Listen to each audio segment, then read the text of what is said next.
اعوذ باللہ من الشیطان الرجیم، بسم اللہ الرحمن الرحیم۔ حضرت خالد بن سعد رحمہ اللہ سے روایت ہے، انہوں نے کہا ہم لوگ سفر میں تھے، ہمارے ساتھ حضرت غالب بن ابجر رضی اللہ تعالی عنہ بھی تھے، وہ رستے میں بیمار ہو گئے۔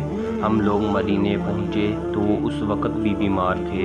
حضرت ابن ابی عتیق رحمہ اللہ، عبداللہ بن محمد بن عبد الرحمن بن ابی بکر ان کی بیمار پرسی کے لیے آئے تو ہم سے فرمایا تم یہ کالا دانہ یعنی کلونجی استعمال کرو، اس کے 5-7 دانے لے کر پیس لو، پھر زیتون کے تیل میں ملا کر ان کی ناک میں چند قطرے اس طرف اور چند قطرے اس طرف نتنوں میں ڈالو، کیونکہ حضرت عائشہ رضی اللہ تعالی عنہا بیان کرتی ہیں کہ انہوں نے رسول اللہ صلی اللہ علیہ وسلم سے سنا ہے، آپ فرما رہے تھے یہ کالا دانہ ہر بیماری کی شفا ہے سوائے اس کے کہ سام ہی مقدر ہو۔